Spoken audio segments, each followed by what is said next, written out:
전하, 더는 안 됩니다. 궁궐 복도에 신하들의 절규가 울려 퍼집니다. 세자저하, 칼을 내려놓으시옵소서. 또 다른 시간, 또 다른 공간에서 비슷한 비명이 터져 나옵니다. 두 사람. 한 명은 왕이었고, 한 명은 세자였습니다. 한 명은 조선의 정점에 서 있었고, 한 명은 그 정점을 향해 올라가는 중이었습니다. 그러나 둘 다 궁궐이라는 거대한 감옥 안에서 서서히 무너지고 있었습니다. 연산군, 그의 이름 석자만으로도 조선의 역사는 피로 물듭니다. 사도세자, 그의 죽음은 조선 왕실 역사상 가장 잔혹한 비극으로 기억됩니다. 이 두 사람을 보통 우리는 광인이라 부릅니다. 미친 왕과 미친 세자. 그러나 정말 그들은 태어날 때부터 괴물이었을까요? 아니면 누군가, 무언가가 그들을 괴물로 만들어낸 것일까요? 이런 상황이 벌어진 데에는 여러 가지 이유가 있었습니다. 1494년 연산군은 21살의 나이로 왕위에 올랐습니다. 아버지 성종의 뒤를 이어 조선의 10대 임금이 된 것입니다. 화려한 즉위식, 신하들의 축하, 백성들의 환호, 겉으로 보기에 모든 것이 완벽해 보였습니다. 그러나 그 누구도 몰랐습니다. 새 왕의 가슴 속에 이미 깊은 상처가 자리 잡고 있다는 것을. 어머니 윤씨, 연산군이 4살 때 그의 어머니는 사라졌습니다. 공식적으로는 병으로 세상을 떠났다고 했습니다. 어린 연산은 그렇게 믿었습니다. 아니, 믿을 수밖에 없었습니다. 궁궐에서는 누구도 진실을 말해주지 않았으니까요. 그는 어머니의 얼굴조차 제대로 기억하지 못했습니다. 다만 어렴풋이 남아있는 온기와 사라진 자리의 공허함만이 있었습니다. 왕이 된 후에도 그 공허함은 메워지지 않았습니다. 아니, 오히려 더 컸습니다. 신하들은 그를 전하라 불렀지만 그들의 눈빛에는 경계가 서려 있었습니다. 궁녀들은 그 앞에 엎드렸지만 떨림은 존경이 아니라 두려움에서 나왔습니다. 연산군은 왕좌에 앉아 있었지만 그 어느 때보다 외로웠습니다. 그리고 그때 진실이 그의 귀에 흘러들어왔습니다. 전하의 어마마마께서는 사약을 받으셨나이다. 세상이 무너지는 소리였습니다. 어머니는 병으로 죽은 것이 아니었습니다. 폐위되고 사약을 받았습니다. 아버지 성종의 명으로, 신하들의 동의 아래. 그리고 모두가 이 사실을 숨긴 채 어린 왕세자를 속여왔던 것입니다. 연산군의 눈빛이 변하기 시작한 것은 바로 그 순간부터였습니다. 한편 1735년 영조의 둘째 아들로 태어난 이선, 훗날 사도세자라 불리게 될 이 아이는 태어날 때부터 기대와 중압감 속에서 숨을 쉬어야 했습니다. 영조에게는 큰아들이 있었지만 일찍 세상을 떠났습니다. 그래서 이선은 태어나자마자 유일한 후계자라는 짐을 짊어지게 되었습니다. 3살에 세자로 책봉되었습니다. 어린아이가 감당하기에는 너무나 무거운 자리였습니다. 영조는 엄격했습니다. 아니, 엄격함을 넘어 가혹했습니다. 세자는 나라의 미래인이라, 한치의 흩어짐도 용납할 수 없느니라. 영조의 목소리는 언제나 차갑고 무거웠습니다. 사도세자는 아버지의 사랑을 받기 위해 애썼습니다. 글을 읽고 예를 익히고 신하들 앞에서 의젓하게 행동하려 노력했습니다. 그러나 영조의 칭찬은 좀처럼 나오지 않았습니다. 아직 부족하니라. 더 잘해야 하느니라. 이것으로는 왕이 될 수 없느니라. 어린 세자의 귀에 들려오는 것은 늘 이런 말들 뿐이었습니다. 사도세자는 점점 더 불안해졌습니다. 무엇을 해도 아버지의 인정을 받을 수 없었습니다. 밤마다 다음날 할 일을 걱정하며 잠을 이루지 못했습니다. 아버지 앞에 서는 것이 두려웠습니다. 실록에는 이렇게 기록되어 있습니다. 세자가 글을 읽다가 한 글자를 틀리자 임금께서 크게 노하시며 꾸짖으셨다. 한 글자, 단 한 글자의 실수가 어린 세자에게는 세상이 무너지는 일이었습니다. 두 사람은 서로 다른 시대를 살았습니다. 두 사람은 서로 다른 위치에 있었습니다. 하나는 왕이었고 하나는 세자였습니다. 그러나 둘이 느낀 공포는 놀라울 만큼 닮아 있었습니다. 연산군은 왕이 되었지만 진짜 왕이 아니었습니다. 신하들은 그를 어머니가 폐비된 자의 아들로 보았습니다. 정통성의 흠집이 있는 왕, 언제든 흔들릴 수 있는 왕좌. 사도세자는 세자였지만 진짜 세자가 아니었습니다. 아버지 영조는 그를 아직 완성되지 않은 반제품으로 보았습니다. 기대에 미치지 못하는 후계자, 언제든 실망시킬 수 있는 존재, 권력의 정점에 서 있었지만 그 누구보다 불안했던 두 사람. 궁궐이라는 황금빛 세장 안에서 그들은 서서히 숨이 막혀갔습니다. 연산군은 밤마다 악몽을 꾸었습니다. 어머니가 사약을 받는 꿈, 신하들이 자신을 내쫓는 꿈, 왕좌가 무너지는 꿈. 잠에서 깨어나면 온몸이 땀으로 젖어 있었습니다. 그리고 문득 깨닫습니다. 내가 왕인데 왜 일이 두려운가? 사도세자도 밤마다 떨었습니다. 아버지의 노여움, 신하들의 실망, 자신이 폐위되는 상상. 어린 세자는 이불 속에서 몸을 웅크린 채 아침이 오기를 두려워했습니다. 그리고 문득 생각합니다. 내가 세자인데 왜 일이 초라한가? 두 사람의 공포는 같은 뿌리에서 시작되었을까요? 아니면 단지 비슷해 보일 뿐 완전히 다른 것이었을까요? 확실한 것은 하나입니다. 이 공포가, 이 불안이, 이 외로움이 쌓이고 쌓여서 결국 그들을 괴물로 만들어냈다는 것. 연산군은 점점 더 신하들을 의심했습니다. 저들이 나의 어머니를 죽였다. 저들이 나를 속였다. 저들은 언제든 나를 배신할 수 있다. 의심은 곧 증오가 되었습니다. 사도세자는 점점 더 자신을 혐오했습니다. 나는 왜 이렇게 부족한가? 나는 왜 아버지를 만족시킬 수 없는가? 나는 정말 왕이 될 자격이 있는가? 자책은 곧 절망이 되었습니다. 궁궐의 담장은 높고 견고했습니다. 그러나 그 안에 갇힌 두 사람의 마음은 이미 금이 가기 시작했습니다. 작은 금이 점점 커져서 결국 돌이킬 수 없는 파국으로 이어질 것입니다. 그 파국의 시작은 바로 이 순간이었습니다. 사랑받지 못했던 순간, 인정받지 못했던 순간, 혼자라고 느꼈던 그 모든 순간들. 문제는 여기서 끝이 아니었습니다. 사랑은 무조건적이어야 합니다. 특히 부모의 사랑은 더욱 그래야 합니다.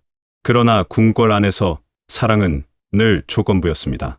연산군에게 어머니 윤씨는 기억 속의 잔상이었습니다. 따뜻했던 것 같기도 하고 아니었던 것 같기도 한 희미한 온기. 그러나 왕이 된 후 알게 된 진실은 그 잔상마저 산산조각냈습니다. 윤씨는 성종의 총애를 받던 후궁이었고 두 번째 중전이었습니다. 총명하고 아름다웠으며 왕세자 연산을 낳았습니다. 그러나 궁궐의 정치는 한 사람의 총애를 용납하지 않았습니다. 윤씨는 질투가 심했다고 합니다. 성종이 다른 후궁을 총애하자 격렬하게 항의했습니다. 어느 날 밤, 윤씨는 성종의 얼굴을 핥히었다고 전해집니다. 왕의 얼굴에 상처를 낸 것입니다. 신하들은 경악했습니다.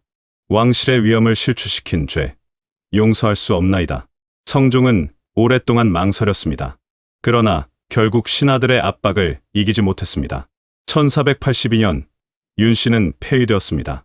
그리고 사약을 받았습니다. 그때 연산군의 나이 겨우 4살.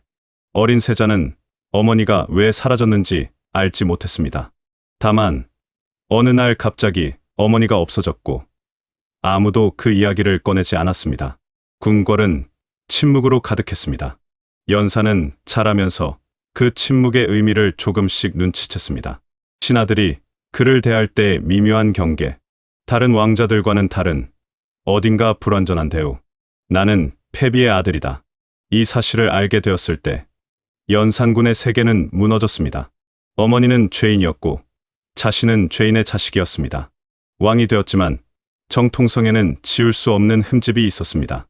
승정원일기는 이렇게 기록합니다. 임금께서 패비 윤씨의 일을 아신 후로 종종 밤에 잠을 이루지 못하시고 좌우의 신하들을 의심하시기 시작하셨다. 사랑받았던 기억조차 박탈당한 왕. 그에게 남은 것은 분노뿐이었습니다. 어머니를 죽인 자들이 지금 내 앞에 엎드려 있다. 이 생각이 연산군의 마음속에서 자라기 시작했습니다. 한편 사도세자에게 아버지 영조는 넘을 수 없는 산이었습니다. 영조는 탕평책을 펼친 명군으로 평가받습니다. 강력한 왕권을 구축하고 백성을 위한 여러 정책을 시행했습니다. 그러나 아들 앞에서 그는 차갑고 엄격한 심판관이었습니다. 영조 자신이 힘들게 왕위에 올랐기 때문일까요? 그는 사도세자가 조금이라도 흠을 보이는 것을 견딜 수 없었습니다. 세자는 완벽해야 한다. 세자는 나보다 나아야 한다. 세자는 누구에게도 약점을 보여서는 안 된다. 영조의 기준은 가혹했습니다. 사도세자는 5살 때부터 경서를 읽었습니다. 10살에는 신하들 앞에서 정사를 논했습니다. 영조가 만든 커리큘럼은 어린아이가 감당하기에는 너무 무거웠습니다. 그러나 사도세자는 불평하지 않았습니다. 아니, 불평할 수조차 없었습니다. 불평하는 순간 아버지의 노여움을 살 것이 분명했으니까요. 오늘은 잘했구나. 단 한 번이라도 이런 말을 듣고 싶었습니다. 그러나 영조의 입에서 나오는 것은 늘 지적과 꾸지람 뿐이었습니다. 글씨가 삐뚤어졌다. 목소리에 힘이 없다. 그런 식으로 해서 어찌 왕이 되겠느냐. 사도세자는 점점 위축되었습니다. 실수할까 봐 두려워서 손이 떨렸습니다. 손이 떨려서 실수를 했습니다. 실수를 해서 또 꾸지람을 들었습니다. 악순환이었습니다. 야사에는 이런 이야기가 전해집니다. 사도세자가 12살 때 영조 앞에서 책을 읽다가 한 구절을 잊어버렸습니다. 영조는 노발대발했습니다. 내가 얼마나 가르쳤는데 이것도 못 외우느냐. 세자는 그 자리에서 기절했다고 합니다. 공포로 인한 실신이었습니다. 12살 아이가 아버지 앞에서 기절할 정도의 두려움. 이것이 과연 정상적인 부자 관계였을까요? 연산군과 사도세자.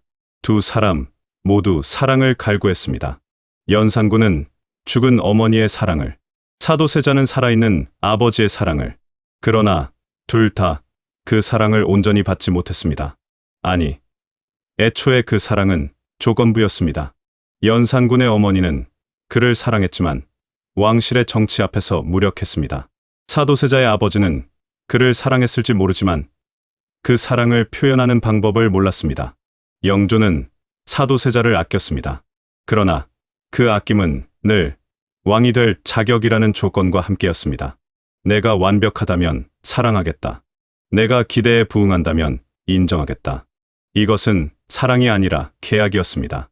사도세자는 그 계약을 이행하기 위해 자신을 갉아먹었습니다.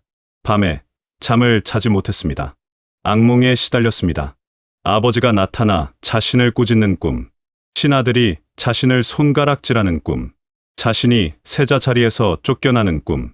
잠에서 깨면 온몸이 땀으로 흠뻑 젖어 있었습니다. 그리고 다시 아침이 왔습니다. 또다시 아버지 앞에 서야 했습니다. 또다시 완벽해야 했습니다. 사도세자는 점점 더 무너져갔습니다. 연산군은 다른 방향으로 무너져갔습니다. 그는 사랑을 갈구하는 대신 복수를 선택했습니다. 어머니를 죽인 자들을 용서할 수 없다. 이 생각이 점점 더 강해졌습니다. 1504년 연산군은 본격적으로 움직이기 시작했습니다.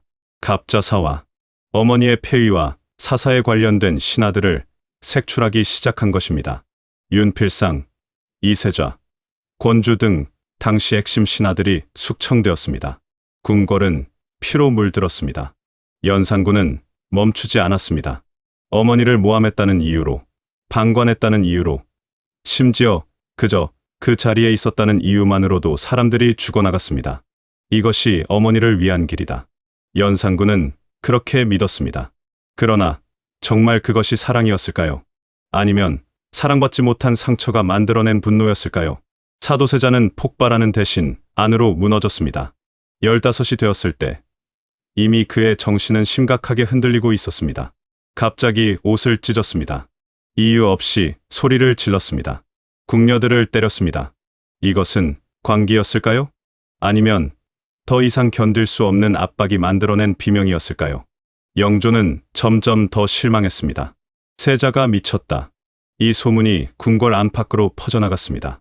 사도세자는 고립되었습니다. 아버지에게도, 신하들에게도, 심지어 자기 자신에게도 버림받았습니다. 두 사람 모두 사랑이 필요했습니다. 그러나 사랑은 조건부로만 주어졌습니다. 그 조건을 충족하지 못했을 때 한 사람은 폭군이 되었고 한 사람은 광인이 되었습니다. 여기서 누군가 한 번만 손을 잡아줬다면 괜찮다.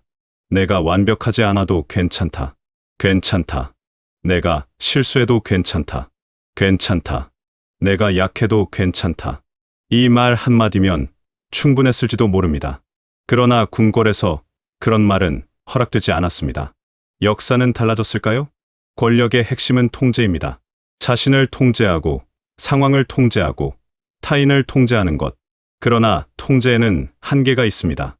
너무 오래, 너무 세게 조이면 결국 끊어집니다. 연산군과 사도세자 두 사람 모두 그 한계점을 넘어섰습니다. 연산군은 왕이 된 지 10년이 지났습니다. 처음에는 신하들의 말을 듣는 온건한 군주였습니다. 그러나 어머니의 진실을 알게 된 후 모든 것이 달라졌습니다. 갑자사화로 수많은 신하들을 숙청했지만 그의 분노는 가라앉지 않았습니다. 오히려 더 커졌습니다. 아직도 모자라다. 아직도 어머니의 원수들이 남아있다. 연산군의 눈에는 모든 신하가 적으로 보였습니다. 1506년 또 한 차례의 대규모 숙청이 시작되었습니다. 무오사와 이번에는 살인파 학자들이 타깃이 되었습니다.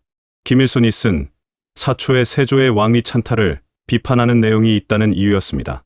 김일손은 능지처참당했습니다. 그와 연관된 사람들도 줄줄이 죽어나갔습니다. 궁궐은 공포에 휩싸였습니다. 아침에 출근한 신하가 저녁에 목이 잘려 돌아왔습니다.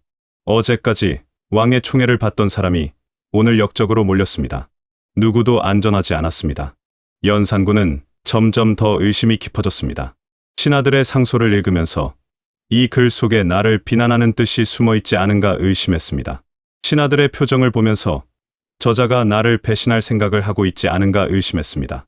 밤에는 잠을 이루지 못했습니다. 꿈속에서도 신하들이 자신을 끌어내리려는 모습이 보였습니다. 통제하려 할수록 통제는 무너졌습니다. 연산군은 더 강하게 조였습니다. 언론을 통제했습니다. 신하들이 왕을 비판하는 것은 물론 간언하는 것조차 금지시켰습니다. 과인의 뜻을 거역하는 자는 역적이니라. 신하들은 입을 다물었습니다. 말 한마디 잘못했다가는 목이 날아갈 판이었으니까요. 궁궐은 침묵으로 가득 찼습니다. 그러나 그 침묵 속에서 불만은 쌓여갔습니다. 연산군은 향락에 빠져들었습니다. 전국에서 미녀들을 뽑아 궁궐로 불러들였습니다. 흥청이라 불리는 기녀들을 가까이 두고 밤낮으로 연회를 벌였습니다. 성균관을 연회장으로 만들었습니다. 유생들이 공부하던 신성한 공간에서 술판이 벌어졌습니다. 백성들의 집을 헐어 사냥터를 만들었습니다. 도성 한복판에 거대한 공간을 확보하고는 짐승을 풀어놓고 사냥을 즐겼습니다. 신하들은 보다 못해 간언했습니다. 전하, 이는 옳지 않사옵니다. 연산군의 대답은 간단했습니다. 죽여라. 간언한 신하는 그 자리에서 끌려나가 곤장을 맞고 죽었습니다. 더 이상 아무도 말리지 않았습니다. 연산군은 스스로를 통제할 수 없었습니다. 분노와 쾌락 사이를 오가며 그는 점점 더 깊은 나락으로 빠져들었습니다. 그리고 그는 알지 못했습니다. 신하들이 이미 움직이기 시작했다는 것을. 사도세자의 통제 상실은 다른 방식으로 나타났습니다. 그것은 바깥이 아니라 안으로 향했습니다. 자기 자신을 향한 파괴였습니다. 16살 사도세자는 대리청정을 시작했습니다. 아버지 영조를 대신해 정사를 돌보는 것이었습니다. 이것은 영광이었습니다. 동시에 지옥이었습니다. 영조는 세자가 처리한 모든 일을 일일이 검토했습니다. 그리고 대부분을 지적했습니다. 이것은 잘못 판단했다. 저것은 너무 가볍게 처리했다. 이런 식으로 하면 나라가 망한다. 사도세자는 숨을 쉴 수가 없었습니다. 무엇을 해도 틀렸습니다. 어떻게 해도 부족했습니다. 밤에는 다음날 처리할 일을 걱정하며 잠을 이루지 못했습니다. 아침에는 아버지 앞에 서는 것이 두려워 몸이 굳었습니다. 그리고 어느 순간부터 이상한 증상들이 나타나기 시작했습니다. 갑자기 옷이 답답하다며 찢어버렸습니다. 옷을 입는 것 자체를 거부했습니다. 하루에도 몇 번씩 옷을 갈아입어야 직성이 풀렸습니다. 사람들은 수군거렸습니다. 세자저하께서 이상하시다. 세자저하의 정신이 온전치 못하시다. 이 소문은 금세 영조의 귀에까지 들어갔습니다. 영조는 더욱 실망했습니다. 내가 그토록 가르쳤건만 저것이 내 아들이란 말이냐? 사도세자는 더욱 무너졌습니다. 궁녀들에게 폭력을 휘둘렀습니다. 이유 없이 화를 냈습니다. 칼을 들고 돌아다녔습니다. 실록에는 이렇게 기록되어 있습니다. 세자가 궁녀 수십 명을 죽였다. 이것이 사실인지는 확실하지 않습니다. 승자의 기록은 늘 패자를 괴물로 만들기 때문입니다.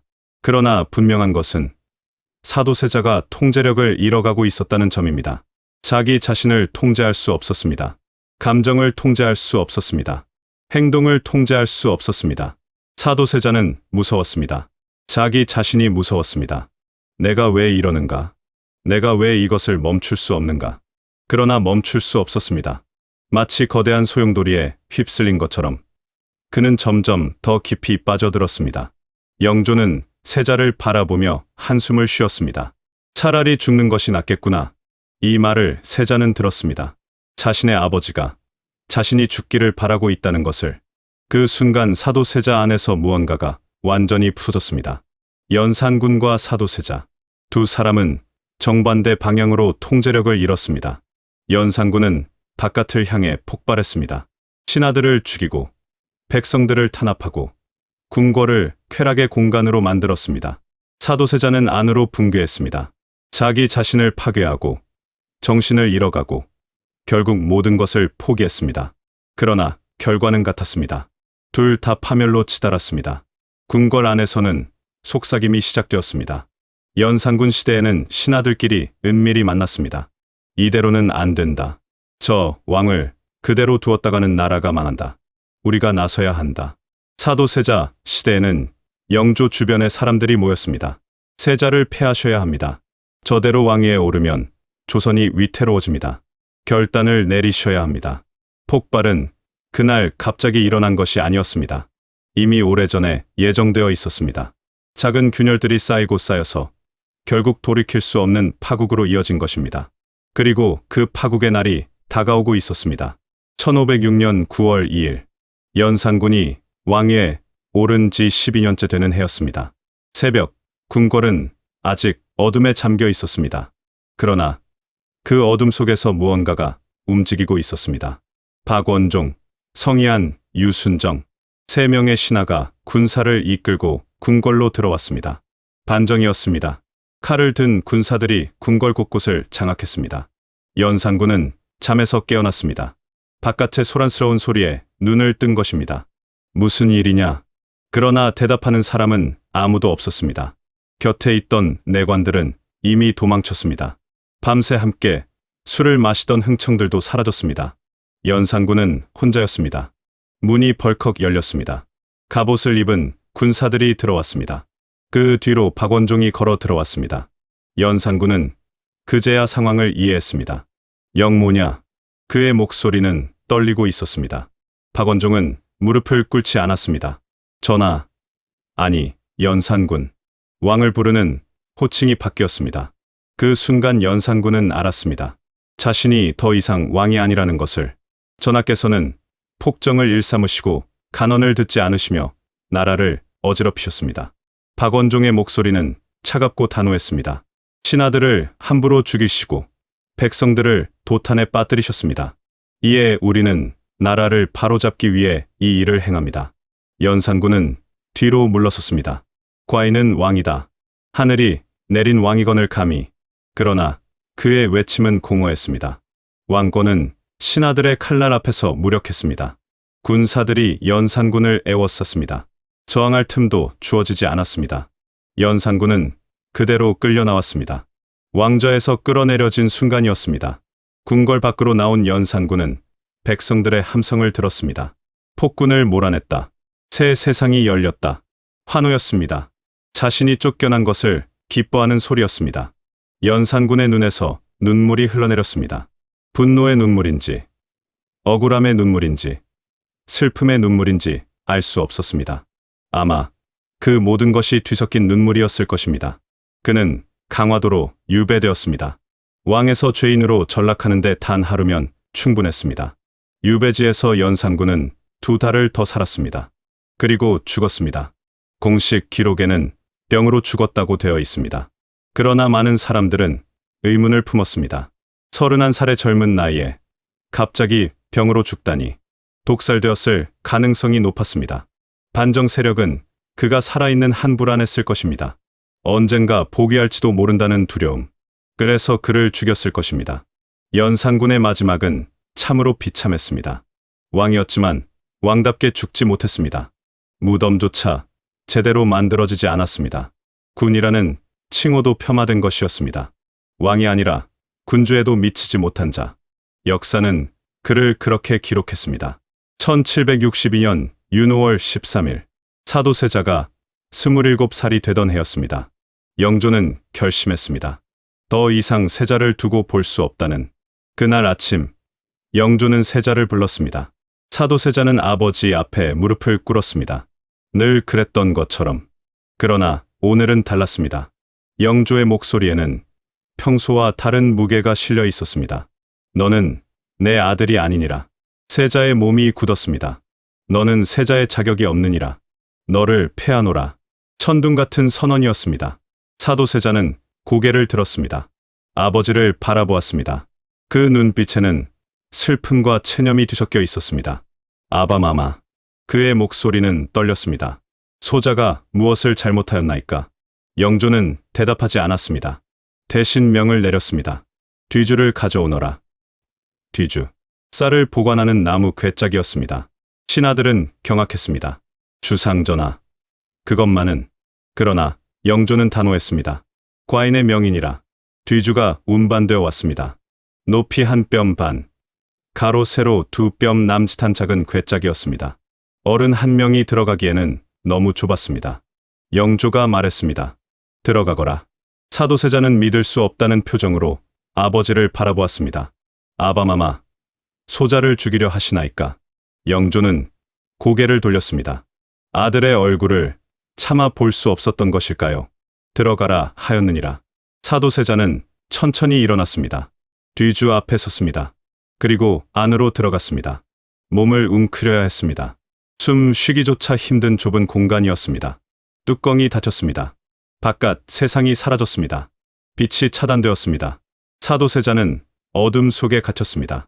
처음에는 소리를 질렀습니다. 나를 내보내시오. 아바마마. 그러나 대답은 없었습니다. 시간이 흘렀습니다. 뒤주 안의 공기는 점점 뜨거워졌습니다. 5월의 날씨는 이미 더웠습니다. 나무 괴짝 안의 온도는 급격히 올라갔습니다. 숨을 쉴 수 없었습니다. 목이 말랐습니다. 사도세자는 뒤주 안을 손톱으로 긁었습니다. 나무에 손톱 자국이 남았습니다. 그는 살고 싶었습니다. 아무리 고통스러웠어도 살고 싶었습니다. 물을. 가느다란 목소리가 새어나왔습니다. 밖에서는 궁녀들이 울고 있었습니다. 신하들도 눈물을 흘렸습니다. 그러나 아무도 뒤주를 열지 못했습니다. 영조의 명이었기 때문입니다. 왕비 정순왕후가 나섰습니다. 주상전하, 제발 세자를 살려주소서. 그녀는 무릎을 꿇고 애원했습니다. 그러나 영조는 흔들리지 않았습니다. 안 되느니라. 이미 결정한 일이니라. 하루가 지났습니다. 이틀이 지났습니다. 사도세자의 목소리는 점점 약해졌습니다. 처음에는 비명이었습니다. 다음에는 신음이었습니다. 마지막에는 거의 들리지 않는 숨소리만 남았습니다. 사흘째 되는 날, 뒤주 안에서는 더 이상 소리가 들리지 않았습니다. 윤호월 21일, 뒤주의 뚜껑이 열렸습니다. 사도세자는 죽어 있었습니다. 몸은 웅크린 채로 굳어 있었습니다. 얼굴은 알아볼 수 없을 정도로 일그러져 있었습니다. 27살의 젊은 나이에 그는 그렇게 죽었습니다. 아버지의 손에 국가의 이름으로. 연산군과 사도세자, 두 사람의 최후는 달랐습니다.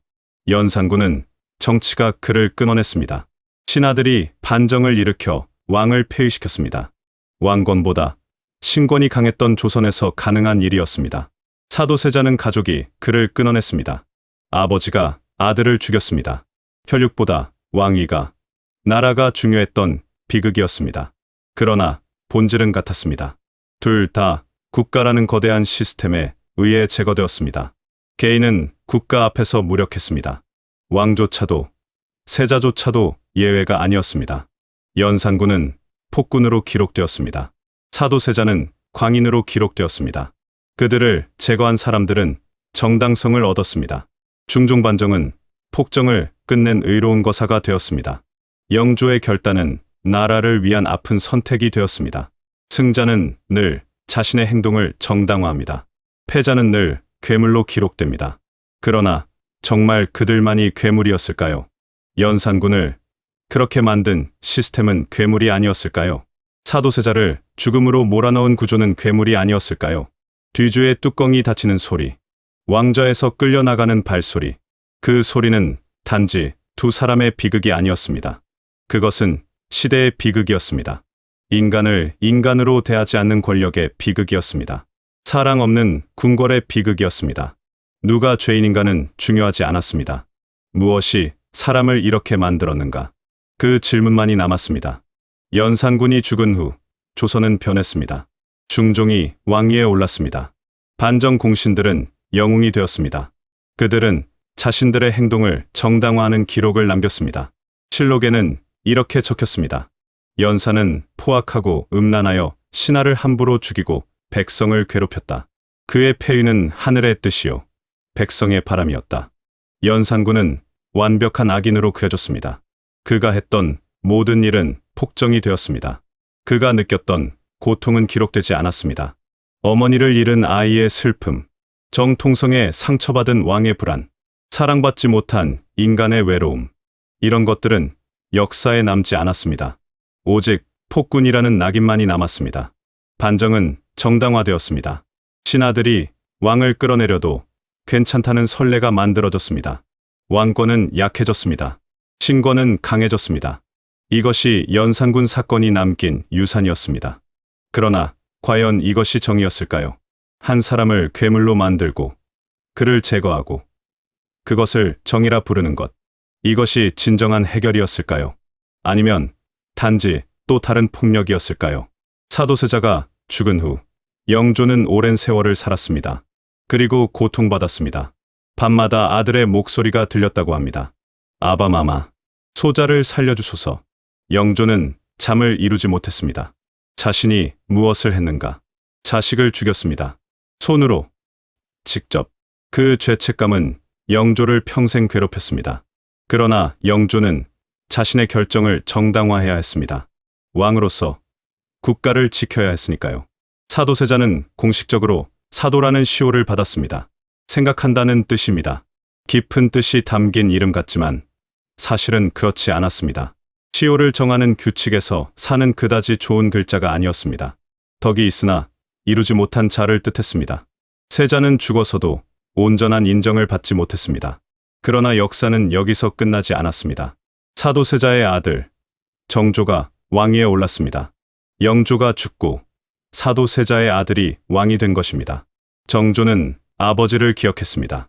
뒤주 안에서 죽어간 아버지를, 누명을 쓰고 죽은 아버지를. 정조는 평생 아버지의 복권을 위해 노력했습니다. 사도세자의 무덤을 화산으로 옮기고 현룡원이라 이름 지었습니다. 아버지를 위한 제사를 정성껏 지냈습니다. 기록을 바로잡으려 애썼습니다. 아버지는 광인이 아니었다. 아버지는 희생자였다. 정조는 그렇게 믿었습니다. 그리고 그것을 증명하기 위해 훌륭한 왕이 되려 노력했습니다. 정조는 조선의 르네상스를 열었습니다. 문화가 꽃피었습니다. 개혁이 이루어졌습니다. 수원 화성을 건설했습니다. 규장각을 설립했습니다. 정조의 치세는 찬란했습니다. 그러나 그 찬란함 뒤에는 아버지를 향한 그리움이 있었습니다. 아버지를 지키지 못한 죄책감이 있었습니다. 아버지의 명예를 회복하겠다는 집념이 있었습니다. 정조가 죽은 후 순조 때에 이르러 사도세자는 장원세자로 추존되었습니다. 왕의 아버지로서 마땅한 예우를 받게 된 것입니다. 그가 죽은 지 50년이 지나서였습니다. 뒤늦은 명예 회복이었습니다. 그러나 이미 사도세자는 없었습니다. 그가 얼마나 이것을 바랐을까요? 살아생전 단 한 번이라도 인정받고 싶었을 것입니다. 그러나 그 인정은 죽은 후에야 왔습니다. 연산군에게는 정조 같은 아들이 없었습니다. 그를 복권시켜 줄 후손이 없었습니다. 그래서 그는 여전히 폭군으로 남아 있습니다. 500년이 지난 지금도 연산군 하면 떠오르는 것은 광기와 폭정입니다. 그러나 정말 그것이 전부였을까요? 어머니를 잃은 슬픔은요? 배신당한 분노는요? 사랑받고 싶었던 갈망은요? 이런 것들은 역사에서 지워졌습니다. 승자가 쓴 기록이기 때문입니다. 사도세자는 그나마 나았습니다. 아들 정조가 그를 기억했기 때문입니다. 그러나 그 또한 완전한 복권은 아니었습니다. 광인이라는 이미지는 여전히 남아 있습니다. 궁녀를 죽였다는 기록, 칼을 들고 돌아다녔다는 이야기, 이런 것들은 지워지지 않았습니다. 사도세자는 피해자인가 아니면 가해자인가?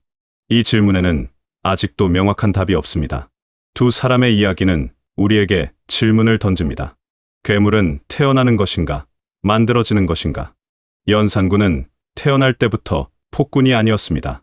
사도세자는 태어날 때부터 광인이 아니었습니다. 그들을 그렇게 만든 것은 무엇이었을까요? 어머니의 죽음, 아버지의 압박, 신하들의 배신, 궁궐의 냉혹함, 권력의 무게. 이 모든 것들이 쌓이고 쌓여서 결국 그들을 무너뜨렸습니다. 시스템이 사람을 파괴한 것입니다. 그렇다면 진짜 괴물은 누구였을까요? 연산군일까요? 사도세자일까요? 아니면 그들을 그렇게 만든 조선의 왕실 시스템일까요? 사랑 없이 권력만 있던 궁궐일까요? 인간을 인간으로 대하지 않던 그 시대일까요? 역사는 늘 승자의 기록입니다. 연산군을 끌어내린 신하들은 영웅이 되었습니다. 사도세자를 죽인 영조는 송군으로 남았습니다. 패자는 괴물이 되었습니다. 그러나 우리는 알아야 합니다.